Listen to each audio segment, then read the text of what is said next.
Welcome to Jumpstart Your Joy, a podcast that looks at the inspiration, intention, and actionable steps to help you jumpstart joy in the world, in your life, and in other people's lives. This is your host, Paula Jenkins.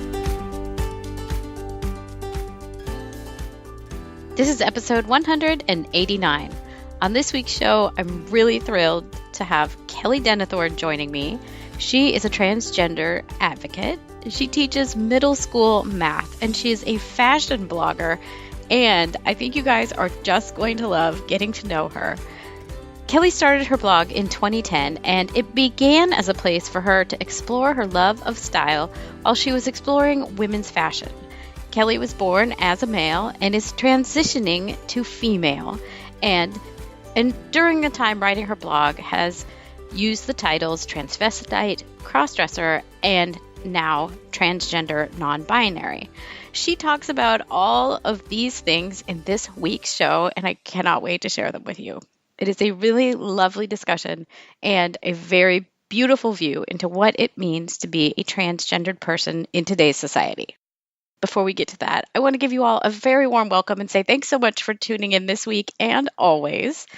Jumpstart Your Joy is a podcast that comes out on Tuesday mornings, and it is all about looking at the inspiration, intention, and action that goes into your daily joy. And in the month of June, I have a couple of really exciting and fun things going on in the world of podcasting, which of course is one of the things that I love to do. And I am a producer of several podcasts. If you are wondering what it would be like to start a show, I invite you to join my 5-day Plan Your Podcast Challenge, totally free. It starts June 10th, 2019. And we go through the basics of what you need to have yourself ready to go with the show. So what is the title? What's your topic? What kind of hardware, software you need? And the basics of creating a mission statement. So you will be ready to begin working on a show after those 5 days. Shortly after that, starting on Thursday, June 20th, 2019, I am going to be running my much beloved Jumpstart Your Podcast, which is a 7-week boot camp where you go from idea to being able to launch your very own podcast. I really love working with the coaches and healers and medical professionals and writers that join this class. They come together and we walk through all of the groundwork to start a show. We also walk through how to do interviews, how to pitch people, how to write show notes, and how to get into the social media and promotion and actual launch and hooking up of your show on the back end. So we deal with both the technical aspects of creating a podcast along with some of the vulnerability and fear that comes up when you start to craft something that is so close and personal and that is your own voice in the world. And it is so much fun. It is really a great experience. So for either of those, if you go to jumpstartyourjoy.com, you'll see a button for both of them on the homepage.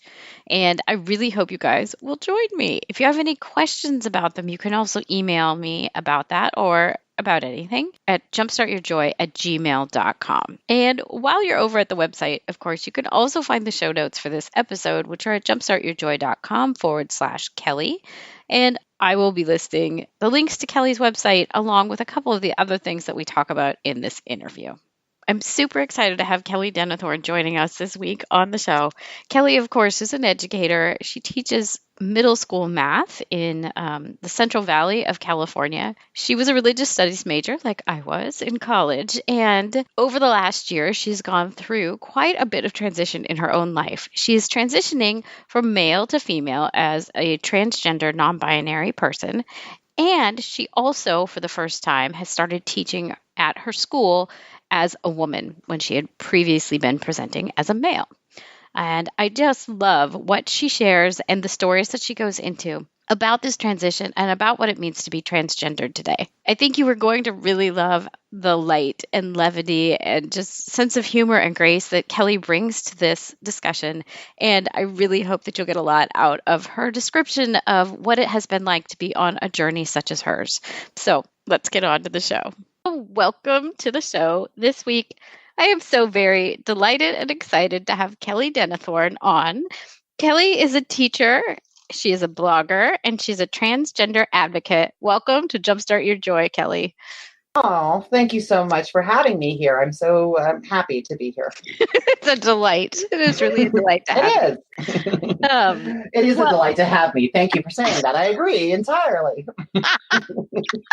This is going to be so much fun.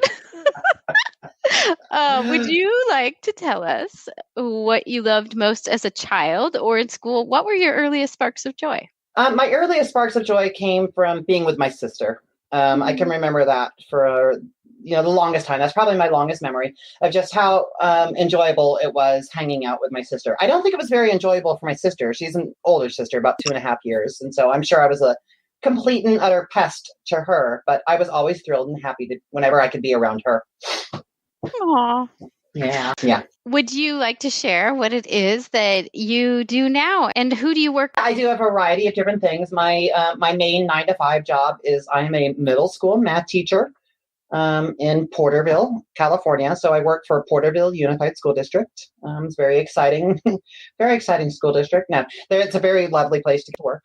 That's one of my jobs. I also am an outside math consultant. And so I work with a company to go into school districts to help elementary teachers to better teach mathematics. So sometimes for them, I operate as a teacher coach where I'll work one-on-one with teachers. And sometimes I work with them as a presenter where we go in and do presentations to larger groups of teachers. And I do lots of little side gigs. And so I blog, which is a very exciting, very well-paid position. It's oh my God, it's amazing the perks that you get from being a fashion blogger. Oh goodness. Yeah. And I also do little things like, do something that's called Teachers Pays Teachers. So if you go to Teachers Pays Teachers, then you can find my very own teacher work there, and you can buy it or you can have some of it for free. That's cool. So are those like lesson plans that someone could download or use? They're more like lesson activities, mathematics activities that I designed for use in my own classroom. So I designed my own curriculum for use with my students to help them to better understand mathematics. And then I can put it onto the site. And then if it's like something small, I typically put it up there for free. Mm-hmm. But if I put some time into it, then I have a nominal fee. Very cool. Oh, yeah. Very exciting. Everybody loves middle school math, right? I mean, come on. It's like the favorite times of our lives. Middle school and mathematics. Oh, my God. It was not my favorite. I hated math. I didn't really like middle school. So, yeah, you would have been a joy to have spent time with because, I'm the one that would have been crying in the corner. I'm sure you would be great in my math class. I probably would have been, yeah. Over the last year or so, you've made some pretty big changes. Yeah.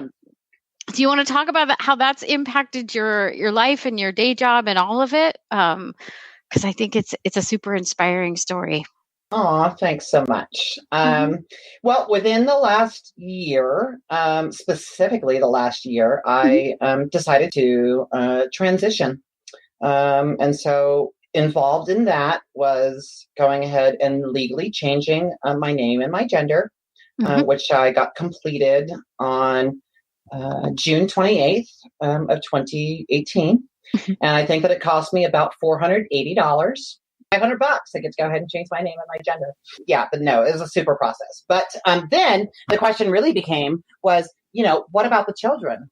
What am I going to do as a teacher? Because I had left my job the year before and I had started coming out as transgender prior to legally changing. And so people at my job, they knew. And so they're like, so what's going to happen next year? What are you going to have the students do? And I said, you know what? I don't know. I really don't. However, once I went ahead and actually legally changed my name and my gender, I decided, I'm going to go into work as me. And the students are going to call me Mrs. Denithorne. My wife actually works at the same school site that I do. So I teach mathematics and she teaches language arts. And so we had the debate for a while. We're like, oh my God, there's going to be 2 Mrs. Denithornes on campus. What will the students do? What will happen? but we decided, you know what? They're going to figure it out. They're going to roll with it and they're going to be cool. And they really have been. So I've had students last year as 7th graders that had me as Mr. Denithorne. And this year, some of them have me again, and they all are totally fine with referencing me as Mrs. Denithorne. And like within the first month or two, several students, they would misgender me through pronoun usage or something. And then like a student next to them would smack them on the arm and be like, she uses she and her. Come on, get with it. What are you doing? And so that was just hilarious to see the students correcting each other that way. So the students have been great. It seems like it's been overwhelmingly positive. And I don't know, was there anything about the transitioning of name and gender that surprised you with the students? It kind of surprised me with like how well they went with it, and as well like that it's better now. Things are better in my classroom. I've always struggled with discipline in my classroom, and I've had a tough time with that, with making sure that I remain emotionally stable. And so transitioning has really tremendously helped me in that manner. But surprisingly, it helped my students as well, because I think that middle schoolers are really good BS detectors. And so they can like kind of read when you're not being honest with them and such. They can kind of tell. And so probably the last 5-10 years, I went into work in a very mixed gender format. And so I wore women's jewelry and had a woman's phone case and a wallet, and my fingernails were painted pretty much every day. But I wasn't like out as trans. And so when I did choose to transition, it's kind of like the students were like, oh, now I get it. Now I understand. And so it's really helped build good relationships with the students. And so discipline issues in my classroom have really seemed to disappear in many ways. And so since I'm a lot more calm and self-assured in who I am and not terrified of being persecuted for who I am, it's just lovely now in my classroom. After 23 years, I'm like, oh my God, I actually like teaching. Well, and that is amazing. And I know you have an amazing blog post that went up today as of when we're recording this, but about some of that journey. And maybe this is a great time to kind of bring in your blog and how it is so tied in. It's called Unordinary Style, which I love the name of. So good. Thank you. It strikes me that style is a very interesting thing about how it kind of reflects who we are in many ways. And it so does. I wonder if you want to talk a little bit about how your journey has unfolded and how that blog has played a role in it. Yeah, it was really interesting when I first started my blog, because I, at the time, I was referencing myself as a transvestite of all things. And transvestite nowadays in the trans community, it's like, that's like a dirty word. You don't say that. You don't call yourself a transvestite, because a transvestite is somebody that is in it for sexual purposes. Okay. However, I didn't know that. I mean, growing up, I probably knew the two words transvestite and transsexual, but I did not connect those words with me. Those words were describing somebody that was a character in a movie, Dr. Frankenfurter, from, I can't even think of it. Is that Rocky? Rocky Horror Picture Show. There you go. And I definitely did not identify as that. When I finally accepted that something was going on with me, I kind of had this idea that like all I really wanted to do was just dress in women's clothes and express my own personal style that way. And so I started calling myself a transvestite. And I was fine with that. And I was living in my own little world. And I was totally cool with that. My wife knew. She's always known. But then I decided to reach out to the wider community. And so I went to Google and I typed in transvestite. And I was like, oh my God, what are these images that are coming back to me? This is not me, Right. And so I wanted to put out there a different image of what a transvestite could be. And so when I started blogging, it was to show that you could call yourself a transvestite and you could actually be stylish and just dress like, any other average, normal woman. And so that's when I started my blog. But that was 10 years ago that I've been blogging. And over that time period, I stopped calling myself a transvestite. I started calling myself a crossdresser for a while. And that's when I started coming out more to more people. I was like, I can't tell people that I'm a transvestite because they're going to get this image of just this super sexualized person. And there is something that is called transvestic fetishism.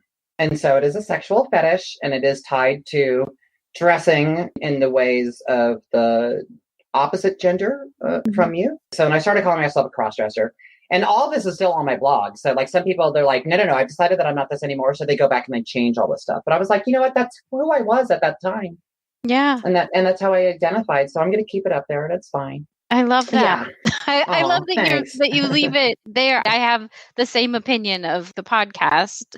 There's an interesting story to see how someone becomes who they are, whatever that journey is. And so I love that you've left them all up there, because I think it is an interesting, it's who you were, and it reflects also a journey that probably somebody else will see themselves reflected in some way in the future. Yeah.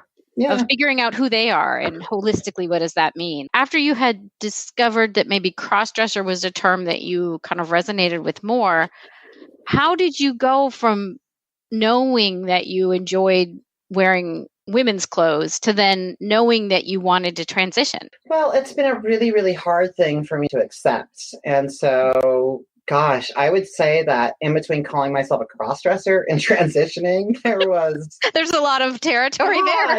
It's probably 8 years in between those time periods. I know for a fact that I have a reference that I called myself a crossdresser because I came out to some friends in 2012 as a crossdresser.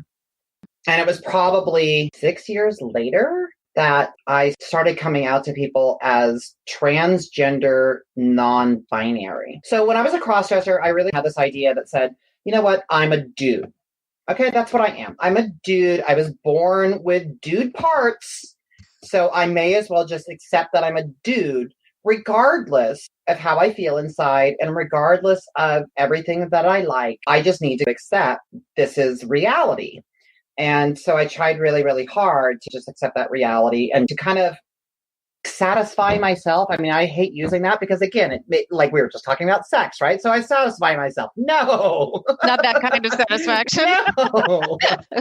No, it's just sort of like, I don't know. It's just like an internal feeling, like a need. Like I need to do this to feel right with the world. When I was cross-dressing and such, then I would only go ahead and dress as me, dress as a woman, maybe once or twice a month. Oh, wow. And so it'd be, a Saturday where I didn't have anything going on. And so then, I would get dressed up in female clothes, and my wife and I would go to a nearby town and go to the movies, or we'd go to Costco or Trader Joe's, these very exciting things. So, I go to this speech and I tell people, I'm like, oh yeah, we went clubbing all the time and everything. No, no, no, just shopping. Okay. Right. Just these average everyday things. And so that went on for quite a long time and I was really debating like whether or not I should try to change my hormones. Because I was really unhappy in many ways. And in many ways, I've been successful throughout my life, but there's always been something kind of stopping me from truly being successful and how I felt being successful. And same thing with teaching, that I've always been a good teacher, but I've always struggled to be a teacher and such. And so I debated changing my hormones for a long time. And I came to the decision that, nope, I'm not going to change my hormones. And with me, it's really strange how I do things because I have a way of like figuring out how to do things, even though I consciously made a decision to not do that.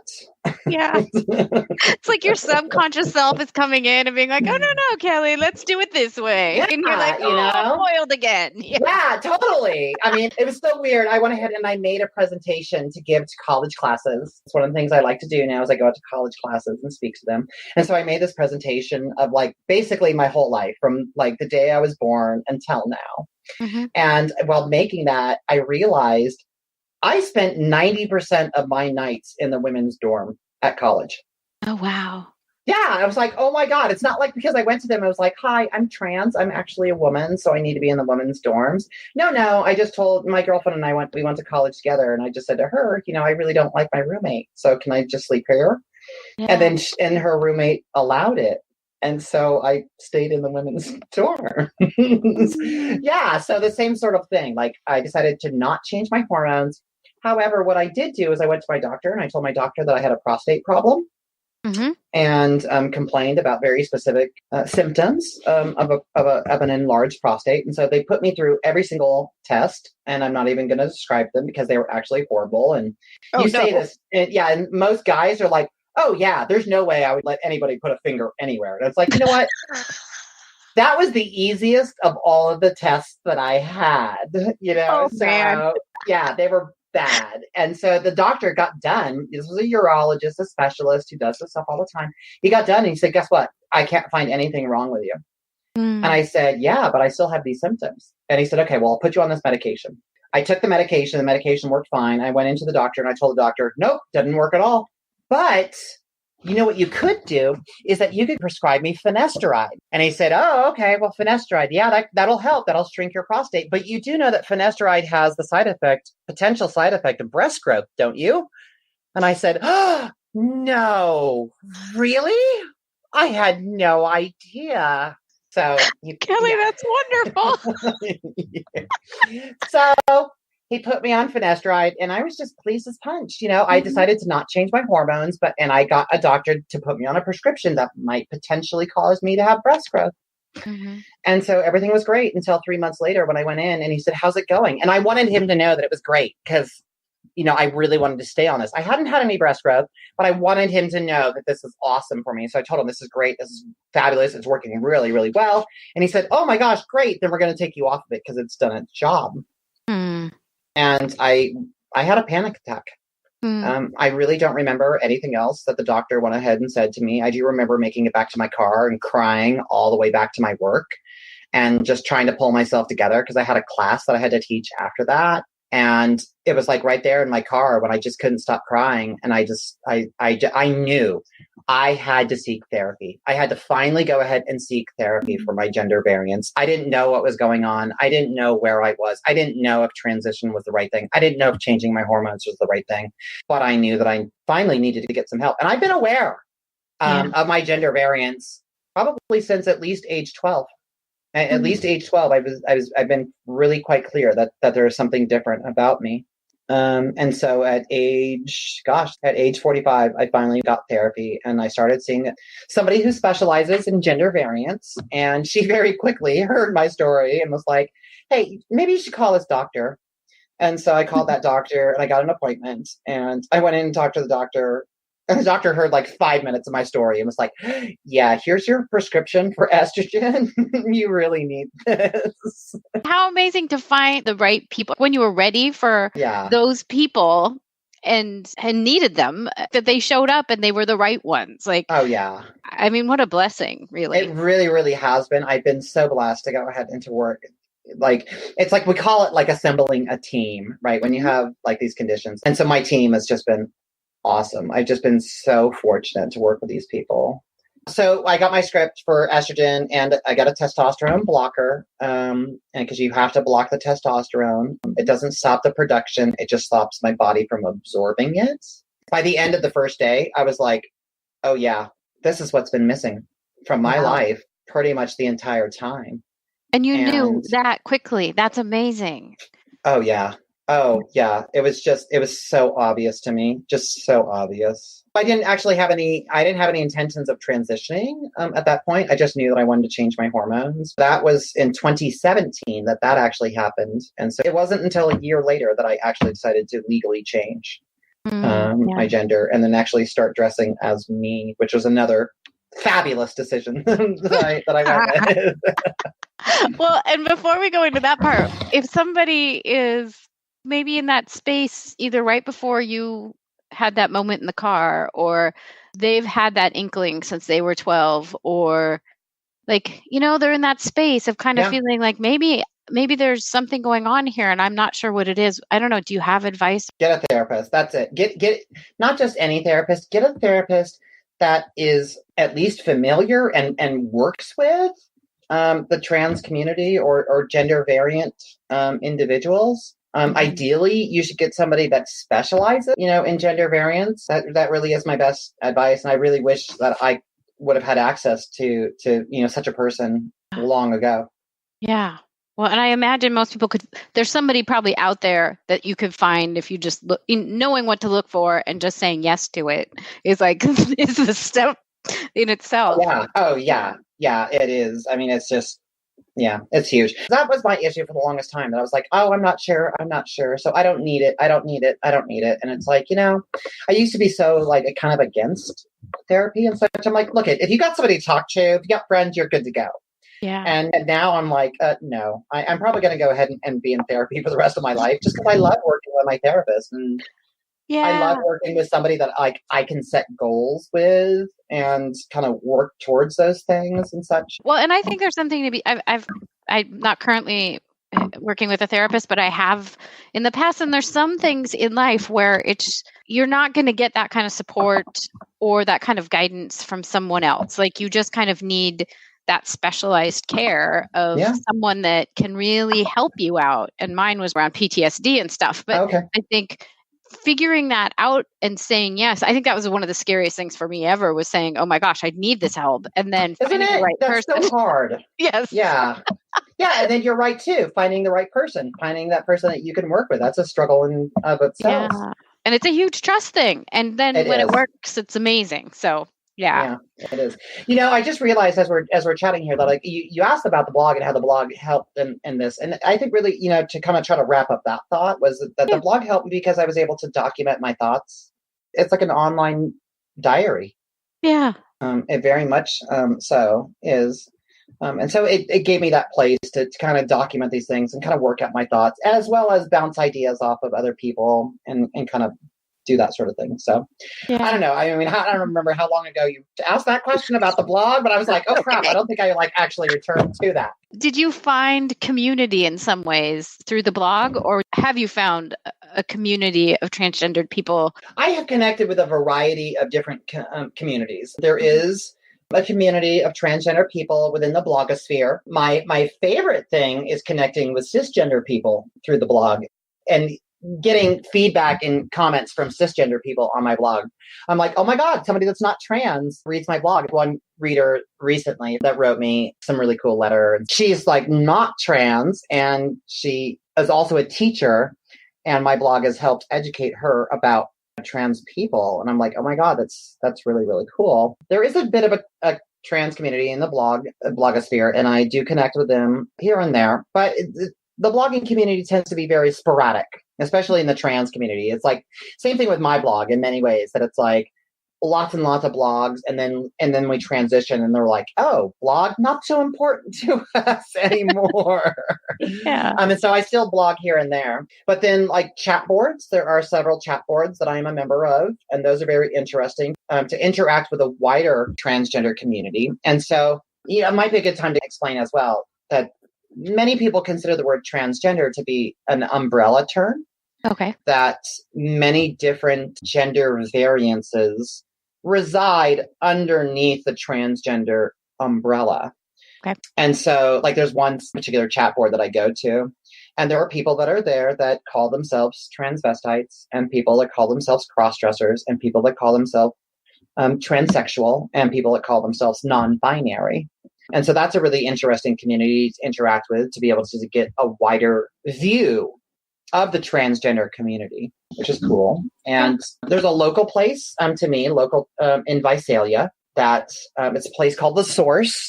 And they do like every other week support group for transgender individuals. And so we go for like 2 hours and can go ahead and chat about anything. And a wide variety of people with different identities show up there. And so that's been really cool to connect with them, to connect with people face to face. Because online, oftentimes you don't know, is this a real person? Are they being honest and forthright with who they are, or what? Yeah. And a lot of times, unfortunately, in the trans community, there can be a lot of fantasy play within there. So people don't transition, but then online, then they say that they have transitioned.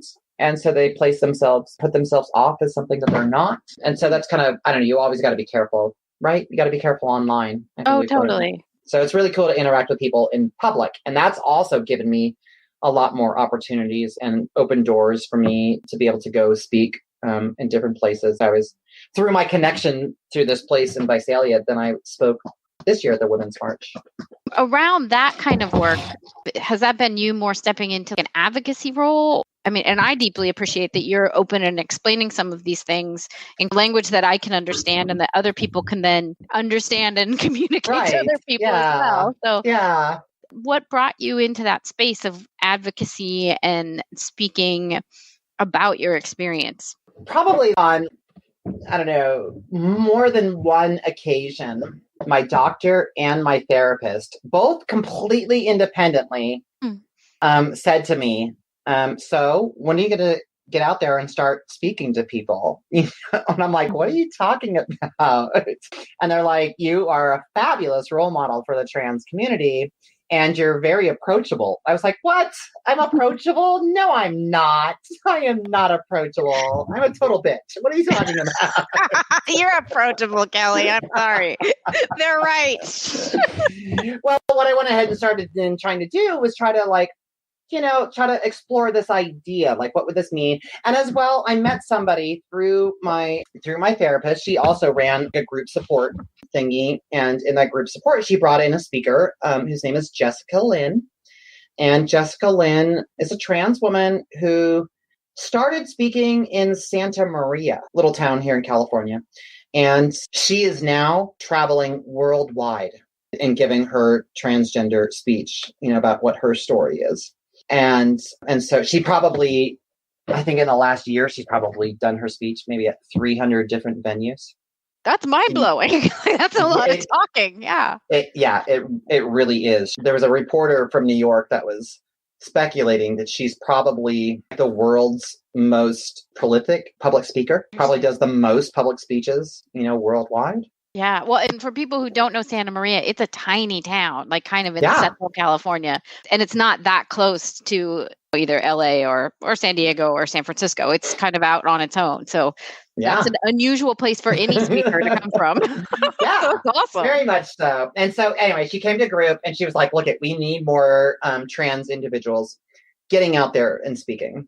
Mm-hmm. And so it was just, the right time, the right place. And I heard that and I was like, okay, I need to do this. And so then I set up with my therapist a goal that said, how am I going to go about doing this?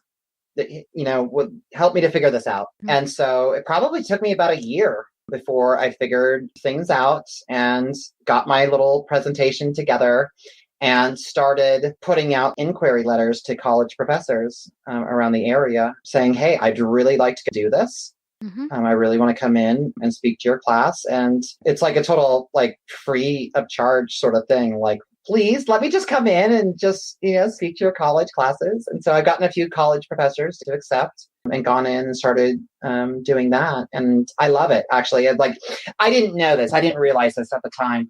But, having been a teacher, an educator for the last 23 years, and apparently being a lifelong learner, as well as apparently I'm approachable, this has kind of given me a specific set of skills that allows me to be, apparently, I'm a pretty good public speaker.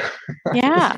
From the feedback that I've gotten from people, they like it. So, yeah, I mean, if you're interested, you can go to my website. It's denithorne.com. Denithorne.com. I will link it up too. Yeah. Yeah. So I have a few quotes up there from people that have seen me speak. That's amazing. One of the words that gets used on the show a lot is multi-passionate, which just means someone that has a hard time figuring the one thing they want to be when they grow up. They kind of a Renaissance soul. And so I kind of see you in that vein. I mean, math and fashion to me is those are two big, those are different worlds. And then, what are you talking about? Fashion is such a mathematical equation. I've got it figured out. I think maybe it is though, right? If you're pear shaped, there's probably equations. Probably out there. I don't know. I really don't. But, I'll leave it to you to figure that one out. Well, people somebody in one of my speeches, they're like, "Oh my God, I love your hair," and I was like, "Oh, thanks, I really appreciate that. It's a wig." She was like, "No, oh my God, it's a wig," and so then the question became, "How did you get such a great hairstyle for you?" And I said, "Well, I am a mathematician," and they all looked at me like I was crazy, and I was like, "Problem solver? That's what I do as a mathematician," and so in many ways, yeah, there isn't a mathematical formula that I do know, but I understand this idea. Here's a problem, and so there's a solution for this problem. And like in fashion, it's really interesting because I've, worked with many different people,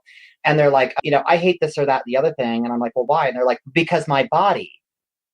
And I'm like, well, no. Don't start blaming your body on these things, because regardless of what body you have, there are clothes out there that will fit your body. Mm-hmm. It's just, you can't have this idea that says, I'm going to go to the store, I'm going to pick up a shirt that says size M, and I take it back and it has to fit. And if it doesn't fit, that means my body is broken. Right. No, it doesn't. It probably means that, you should just try a different shirt. Right, exactly. Don't onboard the kind of baggage that comes with feeling like your body isn't working. Yeah, right. Totally that so many people totally go to that. They totally go to that idea. So in many ways, being a mathematician has helped me in being trans and finding my fashion. And just it's kind of made me a problem solver and to approach things from that perspective. That it's just a problem and it just needs a solution. And sometimes it may take a few more experiments, to find that solution, but always be willing to go ahead and to experiment to find the solution, because it's out there. It is. I love that so much. That's good stuff right there, Kelly. Like the whole idea too, that like you remain curious and like open to whatever that answer might be. It doesn't have to be. It doesn't have to be the 1 + 1 = 2. It could be something very different. I tried so many different iterations of things. Like, it's hilarious. I had this thing on my blog about how to create cleavage. Yeah. And so during my speech, I put up a picture that I have where I have amazing décolletage. And people are like, oh my God, the hormones did such great work for you. And I was like, yeah, that's probably about 2 or 3 years before I changed my hormones. They're like, what are you talking about? How could you have that picture, but you hadn't changed your hormones? Like somebody said to me, they're like, you've definitely had a boob job, right? I'm like, no, I haven't. But it was just that same idea, experimenting until I found something that worked. And so, yeah, it was amazing. I will link up to that blog post because I saw that as I was going through and I was like, well, there you go. Those are things I don't know. Oh, goodness. Well, I feel like we could go on and on forever, but I am. Well, yeah. So maybe another time, but. I love to talk. If you haven't realized that, I'd love to talk. Me too. What a match. Yeah. I will gladly go ahead and come back, on your program anytime that you will go ahead and have me, because, I'm not sure if we actually told like kind of a story in this, or if we just sort of had a good time. Before we get to a last couple of questions. Oh, sure. Yeah. If somebody either would like to find your blog or they would like to, I know you already mentioned your site. What kind of advocacy or speaking work are you looking for? Or is there something? Oh, I'll speak anywhere. I really will. If you call me and I'm available and I can put you in on my calendar, I'll do it. Awesome. I'll speak. I'm totally willing to do that and come, for just about anything to help support the trans community, because I'm so grateful to the people that came before me that did a lot of hard work that has made it so that my transition has been as easy as it has been. And so in many ways I want to be able to try to give back to humanity in any way that I can, by trying to help be an educator, which is what I am at heart. Yeah. So they can find you at denithorne.com or Unordinary Style, the blog. Yeah, Unordinary Style. Yeah. I will link so it's also funny because I use 2 different names, right? So like I have my name, Kelly Denithorne, but my blog was started when I wasn't using Kelly Denithorne. I had my pseudonym, which is Nadine Spirit. Yes. So you can find me online as Nadine Spirit. How did you pick Nadine Spirit? Did that mean something to you? Well, I probably went through about 5 or 6 different names. And I liked some and I didn't like others. And my only requirement at that time when I chose Nadine was I was using when I was born, the name that was given to me was Robert. But then most of the time I went by Bob. And so I didn't want to have a name that was like Betty or Brooke or whatever. So it couldn't be like Bob. No. Now I'm Bobby. No. Right. I didn't want that. I wanted something completely different. So I just randomly chose Nadine. And I think it was for Google, for Blogger or something like that. I forget exactly what it was, but I needed a last name. And so then I was trying like every single name that I could possibly go ahead and think of. And Google was like, nope, that's taken. Nope, that's taken. Nope, that's taken. And so I, unfortunately for me, I am a cigarette smoker. And so the cigarettes that I smoke are American Spirits. And so, That's so great. Yeah. So I looked down at the cigarette box and I was like, okay, here, how about Nadine Spirit? And Google's like, yep, you can do that. I'm like, okay, there you go. Done. So now people look at it. They're like, what is it? Like Nadine, like your spirit, like this is your spirit animal. I'm like, no. Cigarettes. Yep, cigarettes. That's so great. Yeah, my earlier blog's name was Welcoming Spirit. So, interesting. But it was the other kind. It was not cigarettes. So, okay. Yeah, that's right. Back where it all started. That's funny. Yeah. Well, okay. So let's get into the last couple questions. Sure. What has the crossroads of joy and purpose looked like for you? So the crossroads of living my purpose and my joy look like for me, apparently that's being an educator. Yeah, so I really just find, such immense joy in educating people. And I can't believe how joyous it is to me to be able to try to help educate people about what it is to be transgender. I love educating. I love being a math teacher, but being able to educate people about being transgender, I'm like, oh my God, this is amazing. This isn't even work. This is just fun. I love that so much. Yeah.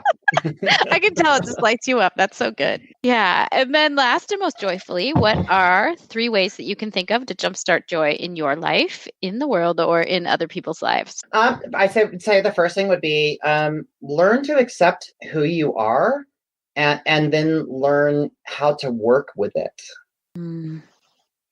Yeah. And so I think it's a difficult thing. So a lot of people learn to accept yourself. Well, yeah, but see, maybe what you're accepting is that you're not necessarily a great person, but you need to accept who you are before you can actually change who you are. In my mind. So accept who you are and then learn to work with it. So then secondly, I would say share your story. Everybody has a story. And in coming out to people as trans, I've been shocked at the stories that people have been told me. Like one of the very first people that I came out to, a couple that I came out to, it was probably a day or two later, they called me up. They're like, you're amazing. We love you.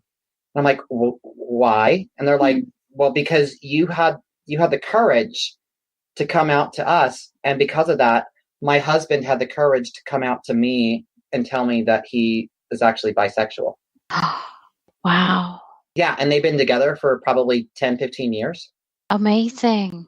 And the gentleman in the relationship had never actually had a heterosexual relationship before. He had only ever had homosexual relationships prior to her. Oh, wow. But he was so terrified that to let anybody know that he never told her. That's amazing. Yeah. And the courage it takes to step into that being, of speaking your truth in that way is amazing. Yeah. So, and I've had story after story after story like that. And so, share your story because I'm sure that it's amazing. And so then last thing I would say would be always be humble enough to learn. That's beautiful. Oh, thanks. I try to be well educated, but I also try to be willing. I will defend my position very much so until somebody is able to educate me otherwise. But once somebody is able to educate me otherwise, then I'm willing to change my opinion on a dime. I love that, Kelly. Thank you so much. Those are all so great. Oh, you're so cool. And thank you so much for being on the show with me. Oh, I so appreciate it. Thank you for having me. Kelly, thank you so much for coming on the show and sharing your story. It has been such a total delight to get to speak with you and to get reacquainted. If you guys want to find out more about Kelly and how to have her speak at one of your events, you can find the links to her website at the show notes. And the show notes for this episode are at jumpstartyourjoy.com/Kelly. While you're over there at the website, you will find the links, of course, to both the Plan Your Podcast 5-Day Challenge, which is starting next Monday, June 10th, 2019. And you'll also find the link to my podcasting bootcamp, Jumpstart Your Podcast, which starts June 20th of 2019. You could take both. They definitely will feed into each other and are planned that way. So I hope you will look into it, and you can email me with any questions at jumpstartyourjoy@gmail.com. Next week on the show, I'm going to be diving into what I am calling my Nellie Oleson moment.